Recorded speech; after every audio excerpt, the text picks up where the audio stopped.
Heritage మీద చర్చించాలి అని చెప్పి వైసీపీ సభ్యులేమో అటు శాసన మండలిలో మాట్లాడతారు. జగన్మోహన్ రెడ్డి ఏమో కనీసం అసెంబ్లీ సమావేశాలకు రాకుండా ఎక్కడ అనర్హత వేటు పడుతుందో అని చెప్పి సభకొచ్చి సభలో 11 నిమిషాల పాటు చేతులు కట్టుకుని నిలబడి సరిగ్గా అంటే వచ్చిన సీటుకు 1 నిమిషం చొప్పున 11 నిమిషాల తర్వాత వాళ్ళు వెళ్ళిపోతారు. నిజంగా హెరిటేజ్ మీద మా దగ్గర ఆధారాలు ఉన్నాయి, మేము మాట్లాడాలంటే జగన్మోహన్ రెడ్డికి 2 బెస్ట్ ప్లేసులు ఉన్నాయి. ఆ 2 బెస్ట్ ప్లేసులు నేను చెప్తా. ఒకటి, ఆల్రెడీ కోర్టులో పరువు నష్టం దావా వేశారు. నువ్వేదైనా మాట్లాడాలనుకుంటే హెరిటేజ్కి సంబంధించి నీ దగ్గర ఉన్న ఆధారాలు ఒకటి కోర్టులో మాట్లాడాలి. లేదు నేను ప్రజా కోర్టులో మాట్లాడతానంటావా, అసెంబ్లీ రెడీగా ఉంది. నీ అదృష్టం ఏంటంటే సరిగ్గా అసెంబ్లీ సమావేశాలు జరుగుతున్నాయి. జగన్మోహన్ రెడ్డి అసెంబ్లీ సమావేశాలకి రావచ్చు, హెరిటేజ్ మీద నేను మాట్లాడతానని చెప్తే వాళ్ళు మైకిస్తారు, జగన్మోహన్ రెడ్డి మాట్లాడవచ్చు. అటు కోర్టులోనూ మాట్లాడడు, ఇటు అసెంబ్లీలోనూ మాట్లాడు. మరి ఎక్కడ మాట్లాడతాడో తెలుసా? కేవలం సాక్షి మీడియా మాత్రమే పెట్టుకుని ఒక క్లోజ్డ్ రూమ్లో సగా ఎదురుగుండా ఒక టీవీ పెట్టుకుని దాని మీద పాయింట్స్ స్క్రోల్ అవుతుంటే ఇటీవల ఏంటంటే పేపర్ చూసేవాడు, పేపర్ చూస్తే ట్రోల్ చేస్తున్నారని చెప్పి ఇప్పుడు ఏదో టీవీ పెట్టుకుని మాట్లాడుతున్నాడని చెప్తున్నారు. ఏది ఏమైనా రికార్డెడ్ ప్రెస్ మీట్ మాత్రం ఒకటి బయటకు వదులుతారు.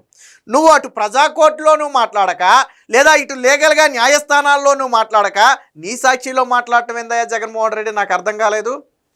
నువ్వు ఒక రాజకీయ నాయకుడివి అయితే కోర్టు ఛాలెంజ్ స్వీకరించు. కోర్టులో వేసిన పిటిషన్కి నేను రెడీ, నేను హెరిటేజ్కి ఇందాపూర్కు ఉన్న సంబంధం ఏంటో నేను నిరూపిస్తా అని చెప్పి వెళ్ళు. లేదా నేను ప్రజలకు వాస్తవాలు ఏంటో నేను అసెంబ్లీలోనే చూపిస్తానని చెప్పి అసెంబ్లీకి రా. అసెంబ్లీకి రావు, న్యాయస్థానానికి రావు. నిన్న అచ్చెన్నాయుడు సవాల్ విసిరాడు. హెరిటేజ్ మీద ఎన్ని రోజులైనా చర్చించేందుకు సిద్ధం. అది గంట, రోజా, లేదా 10 రోజుల, ఎన్ని రోజులైనా కానివ్వండి.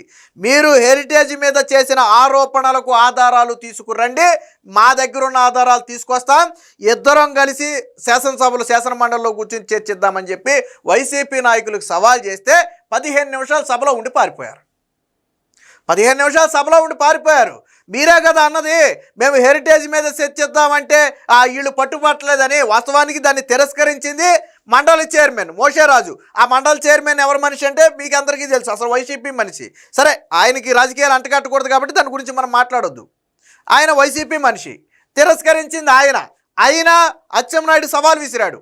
హెరిటేజ్ మీద చర్చించేందుకు మేము సిద్ధం, దాంట్లో ఎటువంటి డౌటు లేదు, ఆధారాలతో రండి. సాక్షిలో మాట్లాడినట్టుగా హెరిటేజ్కి ఇందాపూర్కి సంబంధం ఉంది, హెరిటేజ్ని ఈ తిరుపతిలో పెట్టారు, ఈ మాటలొద్దు. మీరు ఇదిగో ఈ ఎవిడెన్స్తో మేము మాట్లాడుతున్నాం, ఈ ఎవిడెన్స్ తీసుకుని మేము మాట్లాడుతున్నాం, ఇదిగో దీనికి సంబంధం ఉంది, ఇదిగో హెరిటేజ్ని ఇక్కడికి వెళ్ళింది అనడానికి ఇదిగో మా దగ్గర ఆధారం అని ఏదైనా ఆధారాలు ఉంటే తీసుకురండి, చర్చించేందుకు మేము సిద్ధమని చెప్పి ఓపెన్ సవాలు అచ్చెన్నాయుడు విసిరాడు. మరి స్వీకరించాలి కదా బొత్స సత్యనారాయణ. నువ్వు మాట్లాడావు కదా హెరిటేజ్ ముందుండి ఆ హెరిటేజ్ తెరవెనుకుండి ఇందాపూర్ ద్వారా నేతి సప్లై చేసింది, వాళ్ళ వెబ్సైట్లోనేమో పేర్లు మార్చేశారు, అసలు ఇది బెనామీ కంపెనీ, 22 కంపెనీలతో వీళ్ళంతా కలిపి ఒక సిండికేట్కి ఏర్పడ్డారని మాట్లాడావు కదా. మరి ఆ మాటలకు ఆధారాలు పట్టుకుని శాసన మండలికి వస్తే వాళ్ళు సిద్ధంగా ఉంది, కూటమి సిద్ధంగా ఉంది మాట్లాడటానికి. హెరిటేజ్ మీద మాట్లాడటానికి వాళ్ళకి ఏం ఇబ్బంది లేదు. కానీ సాక్షిలో మాట్లాడినట్టుగా నేను విమర్శ మాత్రమే చేస్తా, ఆధారం అడిగితే నేను చూపించను. మొన్న చూడండి నారా లోకేష్ ఒక వ్యాఖ్య చేశాడు. ఏమని? మొన్న అంబటి రాంబాబు మాట్లాడిన వ్యాఖ్య కరెక్టా రాంగా బొత్స సత్యనారాయణ చెబితే చాలంటే మేము వాకౌట్ చేస్తున్నామని వెళ్ళిపోయింది ఈయన. అలా లోకేష్ అడిగింది ఏంటి? అంబటి రాంబాబు మాట్లాడింది తప్పా రైటా? మీ వాళ్ళు మాట్లాడింది కరెక్టే అంటే అదే అసెంబ్లీలో అదే శాసన మండలిలో కరెక్ట్ అని చెప్పొచ్చు కదా. నేను వాకౌట్ చేస్తున్నానని ఎందుకు వెళ్ళిపోవటం? అసలు వీళ్ళు ఎందుకు వాకౌట్ చేశారో వీళ్ళకి కూడా తెలియదు. నేను లోకేష్ కూడా అదే సెటైర్ వేసింది. మీరు వాకౌట్ చేస్తానని వెనక్కి వెళ్తున్నారు కానీ ముందుంది డోర్ వెనకాల కాదు ముందుందని చెప్పాడు ఆయన. ఎందుకంటే ఒక ప్రశ్న మీద గుచ్చి వాళ్ళని అడిగితే వాళ్ళకి ఒకటి ఉంది ఏంటంటే మేము వాకౌట్. ఎందుకు వాకౌట్ అంటే సమాధానం ఉండదు. నిన్న కూడా అచ్చెన్నాయుడు సవాల్ చేస్తే వాకౌట్ వెళ్ళిపోయారు బయటికి. హెరిటేజ్ మీద సవాల్ స్వీకరించండి, తప్పేముంది? సాక్షిలో మాట్లాడారు కదా, అవి ఆధారాలు తీసుకొచ్చి అసెంబ్లీలో మాట్లాడండి. మీ అదృష్టం ఏంటంటే అసెంబ్లీ సమావేశాలు టయానికి జరుగుతున్నాయి. రండి, ఇదిగో మా దగ్గర ఆధారం, ఇప్పుడు మీరు సమాధానం చెప్పండి అని నిలదీయండి గవర్నమెంట్ని. హెరిటేజ్ మీద ఆధారాలు తీసుకురండి, ఆధారాలు తీసుకురారు. ఏదన్నా అంటే బొత్స సత్యనారాయణ మొన్న చీజ్ ప్యాకెట్ చూపించి నెయ్యి ప్యాకెట్ అంట. అంటే జనం మరీ అంత పెచ్చోళ్ళ బొత్స సత్యనారాయణ? అంటే నువ్వు పెచ్చోడు అని నేనైతే అంటలేదు కానీ జనం అయితే పెచ్చోళ్ళు కాదు. ఎందుకంటే నువ్వు పెద్దగా అంటే రాజకీయాల్లో సీనియర్ నేతవు కాబట్టి నిన్న ఆ వ్యాఖ్య నేను అన్నాను. కానీ జనం అయితే పెచ్చోళ్ళు కాదు. ఏది నువ్వే వెనకమాలుండి నెయ్యి ప్యాకెట్ ఇవ్వంటే ఎవరు ఆ కుప్పం భరత ఎవరు వెనకమాల ప్యాకెట్ ఇచ్చాడు. ఏది నెయ్యి ప్యాకెట్ ఇవ్వంటే ఆయన ఇచ్చిందేమో చీజ్ ప్యాకెట్ చూపించి ఇదిగో హెరిటేజ్, ఇదిగో ఇందాపూర్. ఏముంది ఇందాపూర్? మ్యానుఫ్యాక్చర్డ్ బై ఇందాపూర్ అని ఉంటుంది. ఆల్రెడీ దీని మీద ఒక వీడియో చేశా. పతాంజలికి కొన్ని ప్రోడక్ట్స్ ఇస్తుంది, అలాగే హెరిటేజ్కి కొన్ని ప్రోడక్ట్స్ ఇస్తుంది, టాటాకి కొన్ని ప్రోడక్ట్స్ ఇస్తుంది, జగన్మోహన్ రెడ్డి తీసుకొచ్చినటువంటి అమూల్కి కొన్ని ప్రోడక్ట్స్ ఇస్తుంది. వీటన్నిటికీ ప్రొడక్ట్స్ ఇస్తుంది. మ్యానుఫ్యాక్చరింగ్ హబ్ అది మ్యానుఫ్యాక్చరింగ్ హబ్బు. నేను కూడా ఒక కంపెనీ పెట్టాననుకో, సుధాకర్ ప్రోడక్ట్స్ అని నేను తెచ్చుకోవచ్చు. పాలకు సంబంధించి నేను ఏదైనా ఒక కంపెనీ పెడితే అక్కడ నుంచి పన్నీర్ కానీ పాల పౌడర్ కానీ లేదా చీజ్ కానీ కొనుక్కోవచ్చు. నేను తప్పులేదు. అలా దాని నుంచి కొనుక్కున్నారంతే, దానికి ఇవ్వలా. హెరిటేజు ఇందాపూర్కి ఏమీ ఇవ్వదు, కానీ ఇందాపూర్ నుంచి ఒక 3-4 ప్రొడక్ట్స్ తీసుకుంటుంది. అంటే ఇందాపూర్ నుంచి తీసుకున్న ప్రొడక్ట్స్ హెరిటేజ్ అమ్ముతుంది తప్ప హెరిటేజ్ అమ్మే ప్రొడక్ట్స్ ఏవి ఇందాపూర్కి వెళ్ళదు. చిన్న లాజిక్ ఇది, మీరు దీని గురించి పెద్దగా బుర్రలు దించుకోవక్కర్లా. హెరిటేజ్ ఒక్క ప్రోడక్ట్ కూడా ఇందాపూర్కి ఇవ్వదు. అదే అన్ని కంపెనీలకు ఇస్తుంటే మళ్ళీ హెరిటేజ్ దానికి ఇచ్చేదేంది? హెరిటేజ్ దాని నుంచి కొనుక్కునే దానికి డబ్బులు చెల్లిస్తుంది. అందుకనే మ్యానుఫ్యాక్చర్డ్ బై అని చెప్పి ఇందాపూర్ ఉంటుంది, మార్కెటెడ్ బై అని చెప్పి హెరిటేజ్ ఉంటుంది. మొన్న ఆ చీజ్ ప్యాకెట్ చూపించి నెయ్యి ప్యాకెట్ అంట. నేను అచ్చెన్నాయుడు అసెంబ్లీలో అడిగింది కూడా అదే. బొత్స సత్యనారాయణకి చీజ్ ప్యాకెట్కి నెయ్యి ప్యాకెట్కి తేడా తెలియదు. నెయ్యి ప్యాకెట్ వీళ్ళు మాట్లాడేది హెరిటేజ్ నెయ్యి గురించి కదా, నువ్వు చూపించాల్సింది నెయ్యి ప్యాకెట్ని. ఇందాపూర్లో తయారైన నెయ్యి ఉందా చూపించు ఎక్కడైనా సరే. హెరిటేజ్ నేతి మీద ఎక్కడైనా సరే మ్యానుఫ్యాక్చర్డ్ బై ఇందాపూర్ అని ఉందా? లేదు.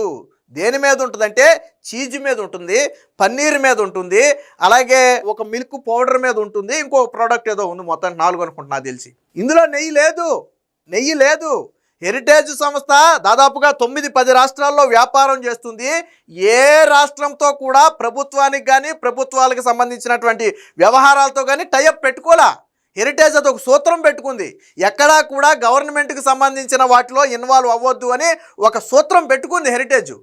లేకపోతే చంద్రబాబు గారు 4 సార్లు సీఎం. ఆయన నిజంగా తిరుమలకు హెరిటేజ్ నెయ్యి సరఫరా చేయాలంటే లీగల్గా చేయొచ్చు. ఆయన టెండర్లు హెరిటేజ్ నిజంగా నేతి సప్లై చేయగలిగితే టెండర్లో పాల్గొనవచ్చు, దక్కించుకోవచ్చు, తప్పులేదు. కానీ వాళ్ళు ఒక నియమం పెట్టుకున్నారు. ఏమని? ప్రభుత్వానికి సంబంధించినటువంటి వ్యవహారాల్లో కానీ ప్రాజెక్టుల్లో కానీ హెరిటేజ్ ఇన్వాల్వ్ అవ్వకూడదు. ఇది ఆంధ్రప్రదేశ్కే కాదు, తెలంగాణకే కాదు, వాళ్ళు వ్యాపారం చేస్తున్న దాదాపు 10 రాష్ట్రాల్లో పెట్టుకున్నటువంటి నిబంధన అది. కాబట్టి వాళ్ళు ఏ రోజు చంద్రబాబు గారు 4 సార్లు సీఎం అయినా ఒక్కసారి కూడా ఎప్పుడు టీటీడీతో వాళ్ళు టైఅప్ పెట్టుకోలే. అది వాళ్ళ నిబంధన అది. మరి భారతీయ సిమెంట్ని మొన్న హౌసింగ్ అప్పుడు భారతీయ సిమెంట్ వాడావా లేదా? జగన్మోహన్ రెడ్డి జగనన్న కాలనీల పేరుతో 3.5 లక్షల టన్నుల భారతీయ సిమెంట్ వాడాడా లేదా? ఆ సచివాలయ ఉద్యోగుల ద్వారా సాక్షి పేపర్ కొనిపించాడా లేదా? నేను అడుగుతున్నా, సచివాలయ ఉద్యోగుల ద్వారా సాక్షి పేపర్ కొనిపించాడా లేదా? మిగతా పత్రికల కంటే సాక్షికే అధిక అడ్వర్టైజ్మెంట్లు ఇచ్చి అధిక ధర చెల్లించి ప్రజల సొమ్ము దోచిపెట్టాడా లేదా నేను అడుగుతున్నా. అదే భారతీయ సిమెంట్కి 3 నెలల్లో సీఎం పదవి నుంచి దిగిపోతాననగా గనులు దోచిపెట్టాడా లేదా అని నేను అడుగుతున్నా. శాశ్వత ప్రతిపాదికన నీటి సరఫరాను సాక్షికి దోచిపెట్టాడా లేదా నేను అడుగుతున్నా భారతీయ సిమెంట్కి కదా. ఇక్కడ చంద్రబాబు గారి హయాంలో 1 పైసాని హెరిటేజ్కి పెట్టారా? ఎక్కడైనా సరే నువ్వు భారతీయ సిమెంట్స్కి గనులు రాసుకున్నావు, భారతీయ సిమెంట్స్కి వాటర్ ఇచ్చేసుకున్నావు, భారతీయ సిమెంట్నేమో జగనన్న కాలనీలు కొనుగోలు చేసావు, సాక్షి పేపర్లోనేమో అడ్వర్టైజ్మెంట్ రూపంలో ఇచ్చుకున్నావు, సచివాలయ ఉద్యోగుల ద్వారానేమో సాక్షి పేపర్ కొనిపించావు. ఇన్ని రకాలుగా నువ్వు దోచుకున్నావే. ఎక్కడైనా సరే హెరిటేజ్కి ప్రభుత్వం నుంచి రూపాయి వెళ్ళిందా? ఓపెన్ సవాల్. ఎవడైనా సరే ఎక్కడైనా చర్చిద్దాం. ఎవరి కంపెనీకి దోచిపెట్టారు? ఇదే అంశం మీద చర్చకు సిద్ధమా? వైసీపీకి ఓపెన్ సవాల్. ఎవరు ముఖ్యమంత్రిగా ఉండగా ఎవరి కంపెనీకి దోచిపెట్టారు? దానితో పాటు హెరిటేజ్ ప్రారంభించినప్పుడు ఎంత ఉంది, తరువాత అది ఎలా 33 సంవత్సరాల్లో ఎలా డెవలప్ చెందింది అనేది దాని దగ్గర హిస్టరీ ఉంది. ఆ హిస్టరీ తీసుకుని వద్దాం. అలాగే నువ్వు సాక్షి పత్రిక ఎలా పెట్టావు, అందులో నువ్వు ఏం పెట్టుబడులు పెట్టావు, నువ్వు 2014-15లో నువ్వు నేతి ధర గురించి అడుగుతున్నావు కదా, ఇందాపూర్ నెయ్యి గురించి. 2015-16లో సాక్షి పేపర్ ధర ఎంత, భారతీ సిమెంట్ ధర ఎంత, ఇప్పుడు భారతీ సిమెంట్ ధర ఎంత, సాక్షి పేపర్ ధర ఎంత? ఓపెన్ సవాల్. పెద్దగా బుర్ర పెట్టక్కర్లా, చిన్న లాజిక్.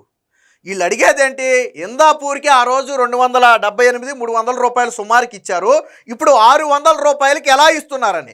ఆ రోజు లీటర్ పాల ధర 17 నుంచి 20 రూపాయల లోపు ఉంది. ఈ రోజు లీటర్ పాల ధర 45 నుంచి 50 రూపాయలు ఉంది. ఆవు పాలు మనం మాట్లాడేది, గేదె పాలు అయితే 60 పైన ఉన్నాయి, 50 రూపాయలు ఉంది.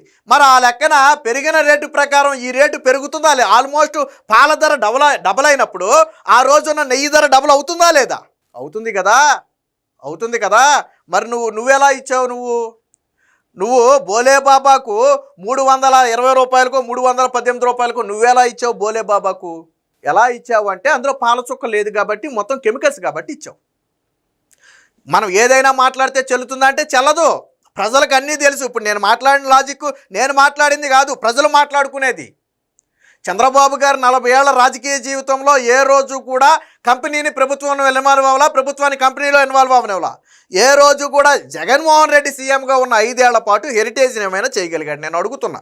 రాజశేఖర్ రెడ్డి 2 సార్లు సీఎం అయ్యాడు, ఒకసారి పూర్తి టర్మ్ ఆయన అధికారంలో ఉన్నాడు. రాజశేఖర్ రెడ్డి ఏమైనా చేయగలిగాడా? హెరిటేజ్ని చేశాడా?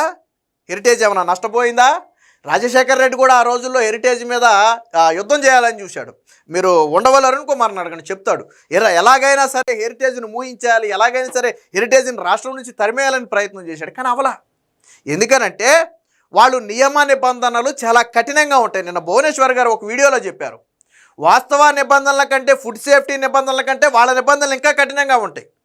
అలా పెట్టుకుని 25 రకాల టెస్టులు పాస్ అయిన తర్వాత ఒక హెరిటేజ్ ప్రోడక్ట్ బయటకు వస్తుంది.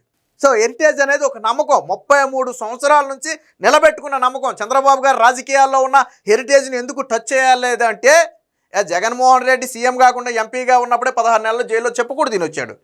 ఏ కేసులో వెళ్ళాడు? అవినీతి పెట్టుబడులు సాక్షిలో, అవినీతి పెట్టుబడులు భారతీ సిమెంట్లో పెట్టారు కాబట్టే వెళ్ళొచ్చాడు. మరి హెరిటేజ్ ఏ రోజు వెళ్ళలేదే, భువనేశ్వర్ గారి మీద ఆ సంస్థ మీద ఏ రోజు కేసు లేదే. ఇవన్నీ వాస్తవం కదా, ఇవన్నీ ప్రజల కళ్ళ ముందు ఉన్నాయి కదా. పోనీ వాళ్ళెవరో సీఎంగా ఉన్నారు కాబట్టి పెట్టలేదు, నువ్వు సీఎం, నీ బాబు సీఎం. ఏం చేశారు హెరిటేజ్ని? ఏం చేయగలిగారు హెరిటేజ్ని?